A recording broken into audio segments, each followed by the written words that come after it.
Well, আমাদের আজকের class tense নিয়ে। ওই তোমাদের বলছিলাম না, টেন্স নিয়ে টেনশন না, শুধু আমাকে কয়েকটা মিনিট দাও, মানে একদিনে তোমাদের 1 ঘন্টা সময় নেব, মানে 3টা পিরিয়ড নেব। 3টা পিরিয়ড না, 20 × 3 60 মিনিট, 60 মিনিট। এই 60 মিনিটে তোমাদের টেন্সের টেনশন কেটে যাবে। আর টেন্স একবার শিখে যদি যাও, তোমাদের চ্যালেঞ্জ দিয়ে বলছি, ভুলে দেখাবে। তো শুরু করি টেন্সের বেসিক কনসেপ্ট দিয়ে। বেসিক কনসেপ্ট মানে মোটামুটি প্রাথমিক ধারণা। আচ্ছা দেখো, টেন্স মানে কি? টেন্স মানে কিন্তু কাল। এবার কাল জিনিসটা, কাল মানে সময়। তাহলে টেন্সটা সম্বন্ধ থাকছে সময়ের সঙ্গে, আর সময়ের সঙ্গে জুড়ে যাচ্ছে আর একটা ব্যাপার, ওয়ার্ক মানে কাজ। তাহলে সময় আর কাজ, এই দুটোর মেলবন্ধনটাই হয়ে গেল টেন্স। এইটাকে আমাদের শিখতে হবে। কোনো একটা নির্দিষ্ট সময়ে কতটা কাজ হয়েছে, বা কতটা কাজ হয়, বা কতটা কাজ হবে, এইটা বোঝাতে গেলে আমাদের টেন্স লাগে। আর এই টেন্সটা যদি না শেখা হয়, তাহলে ইংলিশ গ্রামার শেখা হয় না। সব ক্ষেত্রেই ইংরেজি টেন্স লাগে। তুমি গ্রামার করবে, ইংলিশ টেন্স। তুমি প্যারাগ্রাফ লিখবে, তাতে টেন্স। কোশ্চেন আনসার লিখবে, টেন্স। তাই টেন্সটা একটা ভাইটাল ফ্যাক্টর। তাই টেন্স শেখার উপরে একটু গুরুত্ব দিতেই হবে। কিন্তু তোমাদের একটা সাবধান করে দিয়ে রাখি, রুলস মুখস্থ করবে না। রুল যদি মুখস্থ করেছো, ওই নিয়মগুলো মাথায় থাকবে, ওগুলোর প্রয়োগ হবে না। তোমাদের 3টে পর্যায়ে আমরা আজকের দিনটা দেখাবো। একটা হলো বেসিক আইডিয়া টেন্সের। 2 হলো বিভিন্ন ভার্বগুলো কিভাবে আলাদা আলাদা টেন্সে আলাদা আলাদা জিনিস সৃষ্টি করছে। আর 3rd সেকশন, মানে ইম্পোর্টেড সেকশন যেটা, সেটা হলো তার অ্যাপ্লিকেশান, মানে প্রয়োগ। এই প্রয়োগ যদি ঠিক মতো শিখতে পেরে গেলাম, তাহলে টেন্স শেখা হয়ে গেল। Let's start. ফার্স্ট স্টেপ, ধরে নাও কাজটা হলো, মানে ভার্বটা হলো ইট। আমি ভাত খাই। প্রথম সেন্টেন্সটা দেখো, আই ইট রাইস। এই ইট রাইসে ইটটা খাওয়া। এই খাওয়াটার আমি ভাত খাই, যখন খাই বলা হচ্ছে, তার নির্দিষ্ট আরম্ভ আছে, নির্দিষ্ট শেষ, দুটো কোনোটাই নেই। তাই আই ইট রাইস বলতে এটাকে আমরা প্রেজেন্ট টেন্সে রাখছি। দ্বিতীয়তে চলে আসো, আমি ভাত খেলাম। খেলাম মানে কাজটা বাকি আছে না হয়ে গেছে? হয়ে গেছে। বর্তমান না আগে? আগে নিশ্চয়ই। তাই এটা হলো পাস্ট। প্রথমে যে বাক্যটা বললাম, যখন আমি বলি আই ইট রাইস, এটা হলো প্রেজেন্ট টেন্সে। আর যখন বলছি আই এট রাইস, এটা হচ্ছে পাস্ট টেন্সে। যখন এইটাকে আবার শ্যাল বা উইল লাগাবো, আই শ্যাল ইট রাইস, আমি ভাত খাবো, এটা হয়ে গেল ফিউচার টেন্স। তাহলে এইভাবে 3টে টেন্স, প্রেজেন্ট, পাস্ট, ফিউচার, এইটাই টেন্সের বেসিক আইডিয়া। কী কী জিনিস তাহলে? প্রেজেন্ট টেন্স হলো বর্তমান, পাস্ট হলো অতীত, আর ফিউচার হলো ভবিষ্যৎ। প্রেজেন্টের মানে একটা পার্টিকুলার সময়ে কতটা কাজ হয়, অতীতে পাস্ট কতটা কাজ হলো, ফিউচারে কতটা কাজ হবে। এগুলো এবারে এক একটা আমরা উদাহরণ দিয়ে দেখি। সাপোজ প্রেজেন্ট টেন্সে আমি বি ভার্বকে বেছে নিলাম। বি ভার্বের তিনটে ফর্ম, এম ইজার, আর এমটাকে দিয়ে শুরু করছি। প্রথমে দেখো আই যখন সাবজেক্ট তখন এমই হবে ভার্ব, তাহলে আই এম, এটাকে পাস্টে হবে আই ওয়াজ, এটা ফিউচারে হবে আই শ্যাল বি। এই আই এম মানে আমি হই, এটাকে আমরা কমপ্লিট করি। আই এম এ স্টুডেন্ট, আমি একজন ছাত্র বলতে পারি। মানে এই মুহূর্তে I M A student of class 7, এই বছর এই মুহূর্তে তুমি I M A student of class student. কিন্তু গত বছর তুমি তো ক্লাস 7-এর ছিলে না, গত বছর তুমি ছিলে ক্লাস 6-এর। তাই I was a student of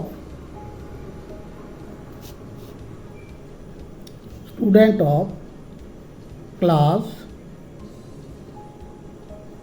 6 হবে না লাস্ট ইয়ার। লাস্ট ইয়ারের উল্লেখ করে দিলাম, গত বছর। তাই লক্ষ্য রাখো লাস্ট ইয়ার বলার সঙ্গে সঙ্গে ব্যাপারটা হয়ে গেল গত বছরের। I was a student of class 6 last ইয়ার। লক্ষ্য রাখো I am a student of, এখানে যোগ করো অফ ক্লাস, এখন এই বছর 7, I am a student of class 7, মানে এই বছর তুমি ক্লাস 7-এর স্টুডেন্ট। এখানে ভাবটা এম, প্রেজেন্ট টেন্স। এইটাকে আমরা পাস্টে নিয়ে নিলাম, লাস্ট ইয়ার মানে past. I was a student of class 6 last ইয়ার। দেখো এমটা ছিল ওখানে প্রেজেন্ট টেন্সে, এখন এটা হয়ে গেল ওয়াজ। এটাকে ফিউচার টেন্সে আমরা যখন নেব, ফিউচার টেন্সে শ্যাল বা উইল আসবে, মানে সাবজেক্টের পরে শ্যাল বা উইল নেবে, তারপরে ভার্ব, শ্যাল উইলের পরে ভার্ব বসে। শুধু শ্যাল উইল কখনো বসায় না, শ্যাল উইলের পরে ভার্ব বসাতে যাবে। তাহলে I shall be a student of class 8, কবে? নেক্সট ইয়ার, মানে পরের বছর। তাহলে I am a student of class 7, এটা প্রেজেন্ট টেন্সে।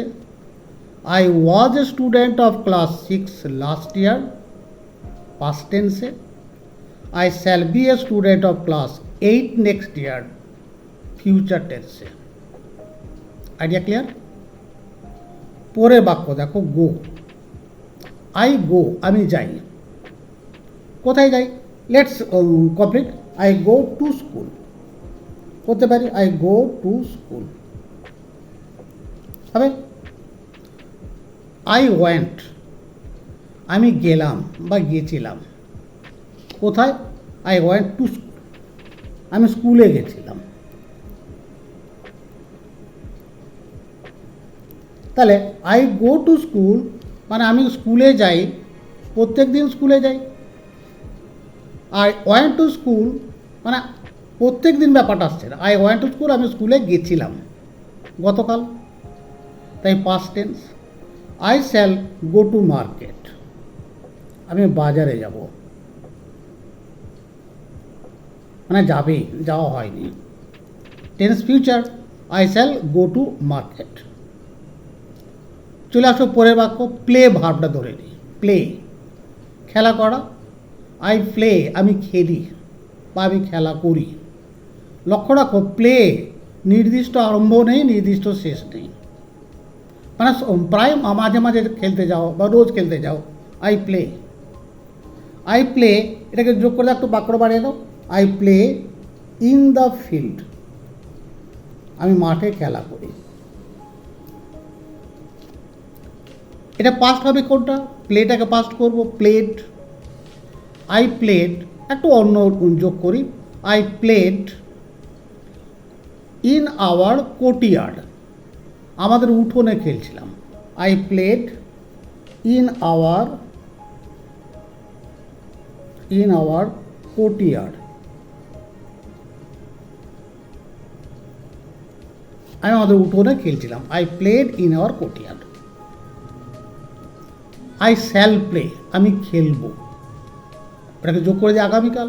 I shall play tomorrow, I shall play tomorrow. বাক্যটা ক্লিয়ার হলো? প্রথম তিনটে, আই শ্যাল প্লে টুমরো, আগামীকাল আমি খেলবো। এরপরের বাক্য দেখো, ব্রাশ, এটাই মূল ভাব। আই ব্রাশ মাই টিথ, আমি আমার দাঁত মাজি। Present tense. I brushed my teeth, আমি দাঁত মাজলাম। I shall brush my teeth, আমি দাঁত মাজব। লক্ষ্য রেখে দেখো এইখানে সব ভার্বগুলো পাস্ট টেন্সে, ওটা একটা রূপ পাল্টাচ্ছে। যেমন প্রথমে একটা অ্যাম ছিল প্রেজেন্টে, এখানে হলো ওয়াজ। গো প্রেজেন্টে ছিল, পাস্টে হলো ওয়েন্ট। প্রেজেন্টে ছিল প্লে, পাস্টে হলো প্লেট। প্রেজেন্টে ছিল ব্রাশ, পাস্টে হলো ব্রাশড। প্রেজেন্টে বাই, পাস্টে বট। মানে ভার্বের তিনটে করে রূপ আছে, present, past, past participle. Past পার্টিসিপলটা আমরা পরে শিখব, আপাতত প্রেজেন্ট আর পাস্ট এই দুটোকেই শিখব। I buy a pen, last one পঞ্চমটা দেখো, আই বাই এ পেন। তারপর আনছি আই বট এ পেন, বাইয়ের পাস্ট ফর্মে গেলো বট। আই বট এ পেন, আমি একটা কলম কিনলাম। I shall buy a pen, আমি একটা কলম কিনবো, কেনা হয়নি, কিনবো। ফিউচার টেন্স, তাই প্রেজেন্ট, পাস্ট, ফিউচার। মোটামুটি আইডিয়া কি পরিষ্কার হলো? বেসিক আইডিয়াটা যদি আইডিয়া হয়ে থাকে, ক্লিয়ার হয়ে থাকে, দেখো ব্যাপারটা সহজ কি না, ইন্টারেস্টিং নয়? And if you like up to this, একটা লাইক দিয়ে দাও। আর যদি নতুন হয়ে থাকো তুমি অবশ্যই সাবস্ক্রাইব করবে, আর তোমার বন্ধুদের মধ্যে এটা শেয়ার করে দেবে। আমরা লাস্ট পার্ট অফ দ্য স্টোরিতে পৌঁছে গেছি। এরপরে দেখব এই যে টেন্সটা আমরা শিখলাম, এই টেন্সটা প্রয়োগ করব কোথায়, প্রয়োগ হবে কোথায়। টেন্সের প্রয়োগ যেটা গোড়ায় তোমাদের বলেছিলাম, এটা ব্যাপক প্রয়োগ। এক, পরীক্ষায় তোমাদের। দুই, গ্রামারের অন্যান্য জিনিসগুলো যদি টেন্স না জানা হয় ওগুলো শেখা যাবে না। 3 নাম্বার, যদি টেন্স ঠিক না শেখো তাহলে রাইটিং ঠিক মতো লেখা যাবে না। লেটার রাইটিং, প্যারাগ্রাফ রাইটিং, অন্য কোনো ধরনের রাইটিং নির্ভুলভাবে টেন্স ছাড়া হয় না। এইটা শিখবো আমরা তার প্রয়োগ সেকশানে, অ্যাপ্লিকেশন। আজকে তোমাদের একটা প্যারাগ্রাফ দেখাচ্ছি, পড়ে দেখো আমার সঙ্গে, তাহলে ক্লিয়ার হবে। প্রথম বাক্য দেখো, I wake up at 5 AM। ভাবটা লক্ষ্য রাখো, ওয়েক আপ, আমি সকাল 5টায় উঠি। I get up at 5:05 AM। ঘুম থেকে উঠি আমি সকাল 5টায়, কিন্তু বিছানা ছাড়ি get up 5:05। Then I brush my teeth, তারপর আমি আমার দাঁত মাজি, brush. And wash my mouth, আর মুখ ধুই। বারটা দেখো, wash. I go out for morning walk at 5:30 AM। I go out, বাইরে যাই। কিসের জন্য যাই? মর্নিং ওয়াকের জন্য। এগুলো কিন্তু রেগুলার কাজ, সব দিন হয়। আই কাম ব্যাক, আমি ফিরে আসি, কাম ব্যাক, ফিরে আসা। I come back and after some time I take my breakfast. কিছু সময় পর আমার জল খাবার খাই। আই টেকটা ভাব, then I sit to study, তারপর পড়াশোনা করতে বসি। সিট। লক্ষ্য রেখে দেখো যতগুলো ভার্বের তলায় দাগ দিলাম সবগুলো কিন্তু প্রেজেন্ট ইনডিফিনিট প্রেজেন্ট টেন্সে আছে। এইবারে এই প্রেজেন্টে যেগুলো আছে ভার্বগুলো তলায় দাগ দেওয়া হয়েছে, তুমি আমার সঙ্গে সঙ্গে মনে রাখতে থাকো, দেখবে পেরে যাবে। এটাকে যে পাস্ট করলে ভার্বগুলো পাস্ট হয়ে যাবে। তাই আই ওয়েক আপ পাস্ট টেন্সে যখন করবো ওক আপ হবে। তাহলে বাক্যটা কী দাঁড়াবে? I woke up at 5 AM। দ্বিতীয় বাক্য কী বলবে? আই গেট আপ আছে, ওটা পাস করলে got up. I got up at 5:05 AM। 5:05 বিছানা ছাড়ি, মানে বিছানা থেকে নামি। ব্রাশ আছে, পাস করলে কী হবে? Brushed. Then I brushed my teeth. আর পরেরটা wash, and washed my mouth. পরে দেখে চলে আসো, I go out for morning walk. গোটা হয় want.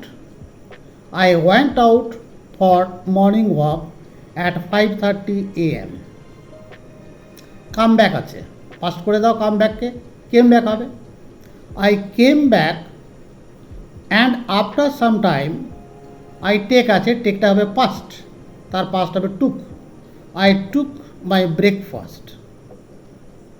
Then I sit to study. সিটটাকে পাস করলে হয় sat. Then I set to study. Now guys, একইভাবে তোমরা এটাকে ফিউচার টেন্সেও নিতে পারো। ফিউচার টেন্সে কী হবে? আই যেহেতু আছে সাবজেক্ট, তারপরে শ্যাল বসিয়ে দাও, দিয়ে ভার্ব যা আছে তাই থাকবে। ফিউচার টেন্সে ভার্বের পরিবর্তন হবে না। তারপরে দাঁড়াবে I shall wake up at 5 AM, but I shall get up at 5:05 AM। আমার ঘুম ভাঙবে 5টায়, কিন্তু আমি উঠবো 5:05। সবগুলোকে এইভাবে পাল্টে নিতে পারবে। So I hope you understood. নিশ্চয়ই বুঝতে পেরেছ, সহজ কিনা বলো। আর পরের ক্লাসে আমরা শিখব এইগুলোকে, মানে present indefinite, past indefinite, future indefinite, এগুলোকে ইনডিফিনাইট বলে। আমরা যেগুলো করলাম পাস্ট, প্রেজেন্ট, ফিউচার ইনডিফিনাইট কেন বলে, আর এদের ভাগ কী কী আছে, ওইগুলো আমরা পরের ক্লাসে শিখব। So guys, this much for today, and share with your friends. Okay.